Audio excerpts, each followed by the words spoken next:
Disrespect isn't just rude words, it's how people test how far they can push. The Stoics knew one truth: once you let the line move, you lose yourself. Tonight, you'll discover 7 timeless rules to flip the power back to you.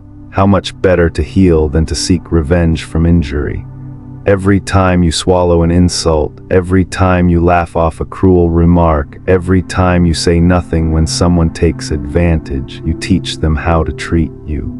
And worse, you teach yourself that your dignity is negotiable. That quiet erosion of self-worth is more dangerous than any single act of disrespect. It leaves scars not on your skin but on your identity. The Stoics understood this long before psychology gave it language. They knew that boundaries are not walls of punishment but the foundations of freedom.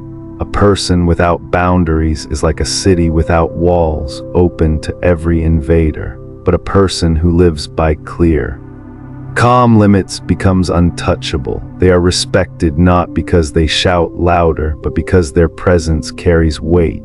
You are here because you felt that sting of being diminished, of letting someone cross the line. You're not alone in this, and the good news is there's a path forward. The 7 Stoic rules you'll learn tonight are not about aggression. They are about reclaiming power through silence, space, calm, and consequence. Once you live by them, people cannot help but respect you. Part 1: The Rule of Silence, Power in Holding Back. Imagine yourself in a meeting. Your boss tosses a cutting joke your way, sharp enough to sting but wrapped in a laugh, and the room explodes. Laughter bounces off the walls, your ears feel hot, your neck tightens, your heart kicks a degree faster, and for a split second the world narrows to the sound of everyone waiting for you to move. Your first impulse is loud, to fire back, to defend, to prove you are not the one to be humiliated.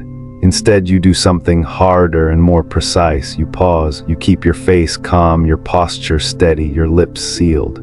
You feel the urge, you feel the burn in your throat, but you let silence stretch like a measured breath. In that small, deliberate stillness, something happens. You refuse to be made small.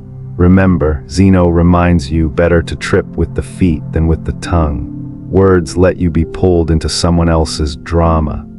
Silence lets you choose the frame. When you don't react on impulse, you stop letting other people write the scene of your life. Modern psychology names the mechanism. In a moment of provocation, your amygdala wants instant survival, fight or flight, while the prefrontal cortex, the part that plans and protects long-term well-being, needs a beat. Silence buys that beat. It moves you from reflex to choice. It replaces reactive heat with strategic cool. Angela Merkel used this in negotiation rooms where voices rose and tempers pushed for advantage. She would often hold a long, patient silence until the other side grew uncomfortable, over-explained, revealed a weakness, or simply adjusted their stance. Her quiet was not absence, it was an instrument that made others give up leverage. And if that works in the highest rooms of politics, it certainly works in your daily life too. Think of your own life. How many times have you answered too quickly, explained too much, or patched over an insult because you felt you had to defend your honor in the moment? Each instant defense teaches others that they can prod and you will dance. When you keep still, you hold the frame and stop feeding the pattern. Silence does not mean you never speak. It means you pick the right time, when the room cools and your words will land with purpose. It means your silence itself says, "I am not shaken. I choose when and how I respond." That quiet unsettles those who depend on your reaction because control slips from their hands. Respect at its root is often about who controls the scene. If you refuse to be controlled, you force respect by the simple fact of your composure. Try this now. The next time you're provoked, count 3 breaths out loud, 1, 2, 3, then decide whether to speak. Make that a habit and notice how quickly the dynamic in a room shifts. Your boundary will be visible not in volume but in stillness. But silence is only the first wall. Every wall must also protect what's inside. If you are to be respected, you must defend not just your words, but your space. Part 2. The rule of space, protecting your circle. Picture this, you're at a family dinner. The table is crowded with steaming dishes, the clatter of spoons against porcelain bowls fills the air, and the warm glow of the overhead light makes every face seem closer than you'd like. In between bites, someone leans forward, their voice cutting through the chatter. So, why aren't you married yet? Or maybe, how much do you make at your job these days? On the surface, it sounds casual, almost harmless. But in that instant, it feels as if your private life has been laid out on the platter alongside the food, served up for judgment. Your ears heat, your pulse quickens, and you feel the old reflex, the urge to smooth things over, to explain, to keep the room comfortable at your expense. But here's the truth, comfort for them can mean violation for you. Remember, Marcus Aurelius warns you, the soul becomes dyed with the color of its thoughts. If you let others constantly drag you into their noise, soon you wear their colors instead of your own. Protecting your space is not selfish, it is the preservation of your mind, your dignity, and your energy. Modern psychology gives this idea a name: emotional regulation through environment. Who you allow close, their words, their moods, their expectations, shapes your resilience and your clarity. If you permit constant intrusion, you bleed fragments of yourself every time until you find your life built around other people's demands. Guarding your circle is not isolation, it's stewardship. Consider Haruki Murakami. Despite his worldwide fame, he avoids the spotlight, rarely gives interviews, and structures his life around solitude, running, and writing. He doesn't apologize for it. That guarded space is what keeps his imagination intact. His refusal to let the world invade every corner of his life is the reason he can continue creating worlds of his own. And you don't need to be a novelist to practice the same principle. Sometimes it's as simple as a short, calm phrase. Try this, I'd rather not discuss that, that's private. Let's change the subject. You don't need a defense, you don't need a speech. A brief statement, then a smooth redirection is enough, because you don't owe access to anyone who hasn't earned it. So here's your practice. The next time someone crosses into your private ground, don't over-explain. Answer briefly, redirect, and move on. Protect your circle like sacred ground, because it is. Silence and guarded space hold the line, but once you've said no, the line must stay firm. Part 3. The rule of no repetition. Don't teach twice. Picture this. A colleague drops by your desk with a stack of files that aren't yours. They smile as if it's nothing, asking if you can just help out this once. You decline politely, explaining you already have deadlines of your own. A few days later they return, same request, this time with more insistence in their tone. You feel that cornered tug again, the familiar guilt rising. Do you explain once more so they won't think you're selfish? But here's the trap. The moment you repeat yourself, you weaken your boundary. Marcus Aurelius once said, if it is not right, do not do it. If it is not true, do not say it. Once you know something isn't right for you, saying it twice doesn't make it truer. It only signals uncertainty. The Stoics understood that words, when repeated unnecessarily, become bargaining chips. One calm no is finality. Two no's turn into negotiation, and negotiation erodes the line. Psychology calls this reinforcement. Every time you justify again, you teach people that persistence can wear you down. A single, firm response tells them the opposite. This is not up for discussion. People respect consistency, they exploit hesitation. Notice how much of this depends not just on the words, but the tone. When you say, I've already answered, keep it flat, calm, almost neutral. No sharp edge, no apology, because the delivery matters as much as the words themselves. Neutrality communicates certainty. Imagine your colleague returning a second time. You don't raise your voice. You don't over-explain, you simply say, I've already answered, I can't take this on. Then you turn back to your work. No drama, no cracks left open. This is not about being cold, it's about clarity. Consider Anna Wintour, the editor of Vogue, who has built her reputation on this exact discipline. In an industry where persuasion and pressure never stop, she is known for one iron rule: a single no is final. No debate, no elaboration. That brevity is not rudeness, it is authority. And in your own daily life, the principle is just as powerful. Think of the small moments when a neighbor keeps asking you to watch their kids just one more time. Or when a friend tries to rope you into a project you don't have time for. The temptation is always to explain again, to soften the refusal. But repetition only teaches them that persistence pays off.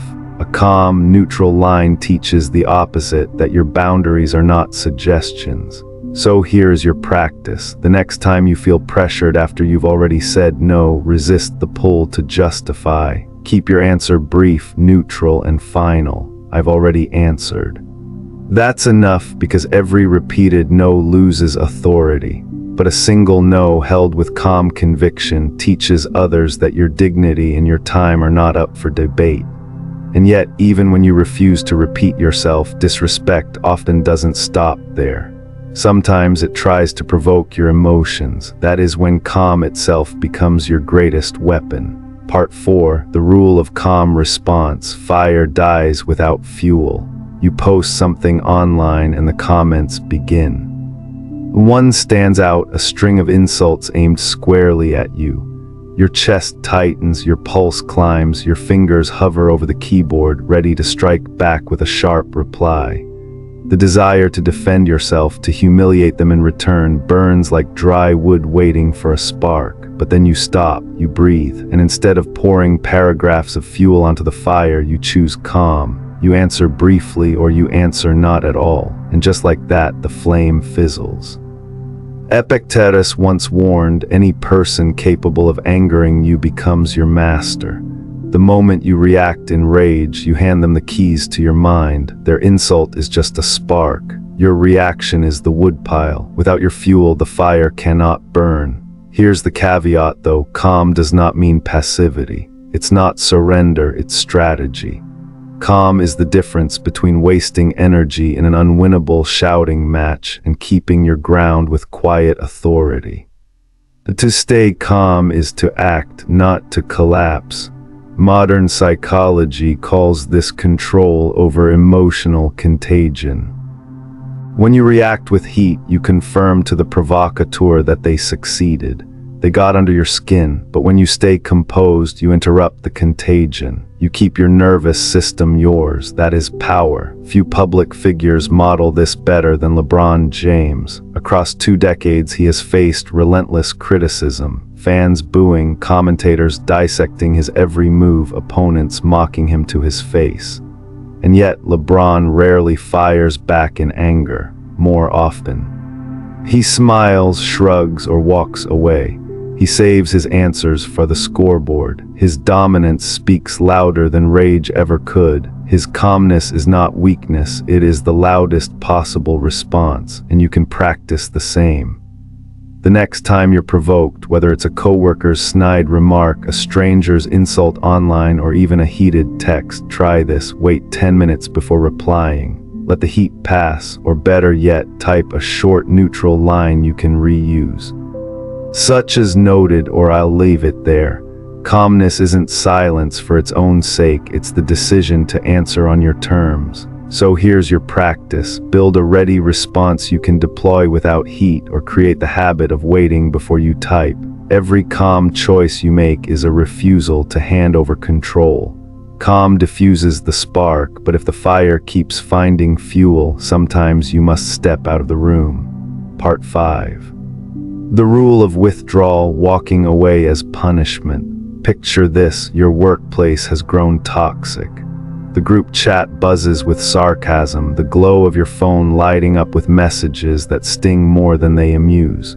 In meetings, the air feels heavy, drained of respect. Your chest tightens, your jaw clenches, every instinct urging you to fight back, to prove yourself in the noise. But instead, you do something far more radical. You step away. You leave the group chat. Not with a slam of the door, but with a single quiet line. I'm stepping out of this chat. I'll join when the conversation is constructive. And suddenly your absence echoes louder than any argument could. Marcus Aurelius reminds you, when you are offended at any man's fault, turn to yourself and study your own failings. Then you will forget your anger. The Stoic way is not to lash out in retaliation, but to preserve yourself. Withdrawal is not the same as quitting. And quitting means surrender, abandoning your path, giving up on your purpose. Withdrawal, by contrast, is a strategic retreat. You are not deserting the battlefield of life. You are refusing to waste energy where it earns no respect. Modern psychology explains this with the principle of extinction. Toxic behavior survives on your attention. When you argue, defend, or linger, you reward it with energy. But when you withdraw, you starve it. Without your reaction, the cycle collapses. Silence becomes the sharpest consequence. Think of Zinedine Zidane, the legendary footballer turned Real Madrid coach. In 2018, at the height of triumph, 3 consecutive Champions League titles, he shocked the world by stepping down. Why? Because he no longer felt trusted or respected by the club's leadership. He didn't rant, he didn't plead, he walked away. That choice reverberated louder than any outburst, reminding the world that even at the top, respect is non-negotiable.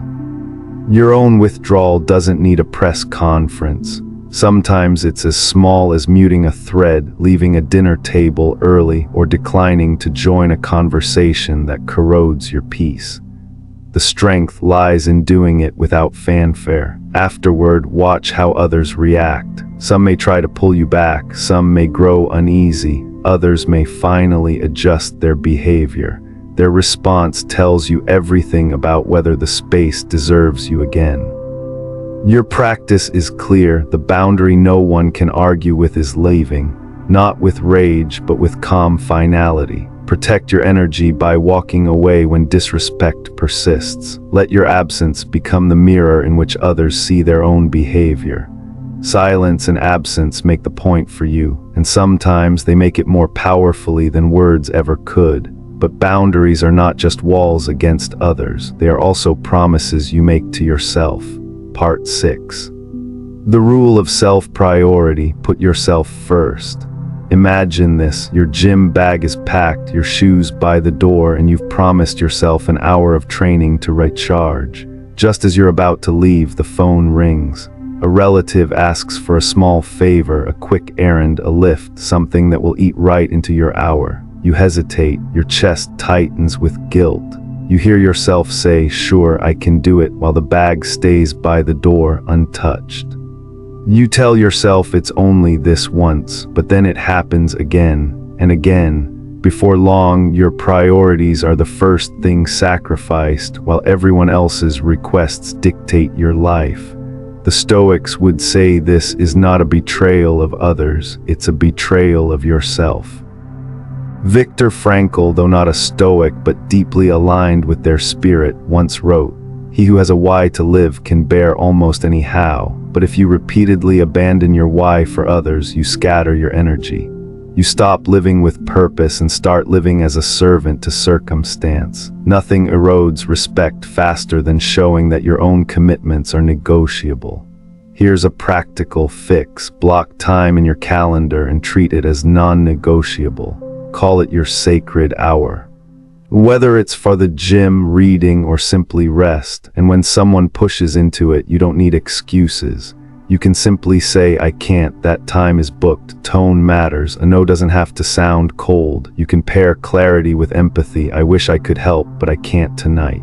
Short, calm, kind. You decline without guilt and without surrendering your boundary. Psychology confirms why this works. Chronic self-sacrifice often breeds resentment outwardly. You may look generous, but inside, frustration builds like pressure in a sealed jar. Eventually, it leaks out in subtle bitterness or exhaustion. Protecting your own time is not selfish, it is maintenance. You are keeping yourself whole so you can show up to others with genuine energy instead of hollow fatigue.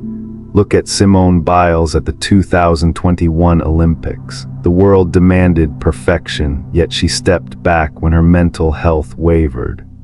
Many called it weakness at the time, but her decision reshaped the conversation about self-respect and resilience. By choosing herself first, she preserved not only her safety but also her dignity and earned deeper respect in the long run. Your life may not unfold under Olympic lights, but the same truth applies. If you always put yourself last, people will assume that's your place. But when you honor your commitments to yourself as sacred, you quietly retrain others to honor them too. So here is your practice. Choose one block of time this week and protect it as untouchable. If someone presses, respond with calm finality. I can't, that time is booked. If you want to soften it, add empathy. I'd love to help, but I can't tonight. Either way, you have shown both yourself and others that your time is worthy of respect. And when all else fails, you must enforce the line with consequences. Part 7, the rule of consequence. Respect is earned by limits. Picture yourself at work. A colleague repeatedly misses deadlines, and each time you pick up the slack. At first you complain, maybe even scold them, but nothing changes. They nod, promise to do better, and fall back into the same pattern. Your frustration builds, but so does a realization. Words don't matter. Complaints don't matter. What matters is consequence. Marcus Aurelius once wrote, "Waste no more time arguing about what a good man should be. Be one." The Stoic lesson here is plain. Stop telling people what they should do and start showing them through your actions what you will and will not accept. If someone continues to disrespect your boundaries, the most powerful message is not a lecture. It is the cost they must pay when you refuse to carry the burden for them. Modern psychology confirms this. Behavioral science shows that reinforcement shapes action. People repeat what is rewarded, and they stop what consistently carries a cost. If your coworker never feels the effect of their missed deadlines because you quietly fix the mess, their behavior will never change. But if you document the problem, refuse to cover, and escalate when necessary, they are forced to confront the reality their choices create. Think of Satya Nadella when he became CEO of Microsoft in 2014. He inherited a company paralyzed by turf wars and defensiveness. Instead of endless speeches about teamwork, Nadella acted. Leaders who clung to old rivalries soon found themselves sidelined, while those who embraced curiosity and collaboration were promoted. His message was unmistakable. Growth mindset wasn't optional. It was the new law of survival inside Microsoft. By making consequences inseparable from behavior, Nadella transformed a stagnant giant into one of the world's most innovative companies. You can apply the same principle in your own life. Here is a simple 3-step plan to enforce consequence. First, document the behavior. Write down what happened and how it affected you. Deadline missed twice this month caused project delays of 2 days. Second, remove the reward. Stop covering, stop enabling. If someone doesn't prepare, don't rescue them. Third, apply consistent consequence. Reassign the task, step out of the call, or escalate to a manager. The key is follow through every time. To make this practical, here's a ready-to-use workplace template you can adapt. Because deadlines have slipped, I will no longer accept last-minute handoffs. From now on, please submit requests 48 hours in advance. Clear, calm, professional. It sets a line, explains why, and enforces a boundary with weight. This isn't about revenge or cruelty, it's about clarity. Imagine a friend who is always late. Instead of nagging, you stop waiting. You order food, or you leave if they don't arrive.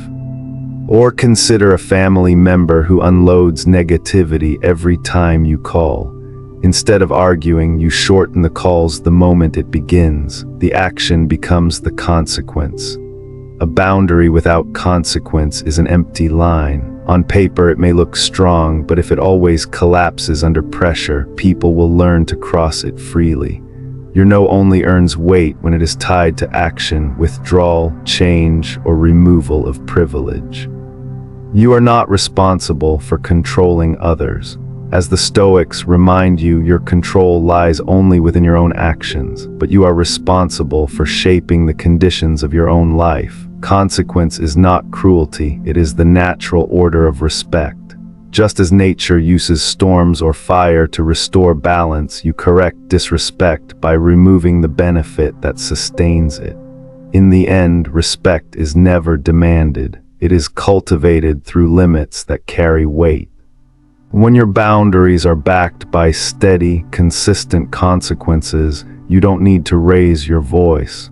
You simply live in a way that teaches others, "This is how I expect to be treated." The Stoic way of boundaries. You've walked through 7 rules, each one like a wall in a fortress. But remember, these walls are not built to trap you inside. They are gates, strong, deliberate gates that only open for those who honor your worth. Boundaries are not about isolation. They are about protection, clarity, and freedom. Think back to the moments in your own life when disrespect cut deep. Maybe it was a colleague ignoring your effort, a friend dismissing your time, or a family member crossing into matters of your heart. Each wound carried the same hidden message. Without boundaries, respect cannot survive. What the Stoics teach and what psychology affirms is that respect begins not with others but with you. When you hold silence, when you protect your space, when you say no once and mean it, when you stay calm, when you walk away, when you put yourself first, and when you enforce consequence, you transform how people see you. More importantly, you transform how you see yourself. Marcus Aurelius left us a reminder that belongs at the heart of this journey. You have power over your mind, not outside events. Realize this and you will find strength. Your boundaries are an expression of that power. They are the shape of your inner strength projected into the outer world. So carry these 7 rules as tools, not weapons. Use them to draw lines that protect your peace, sharpen your dignity, and invite only respect into your circle. And when the next tough meeting or difficult conversation comes, return here. Save this video, rewatch it, let it remind you, boundaries build respect and respect builds freedom. Which of the 7 will you try first? Type its number below. I'd love to see your answer in the comments.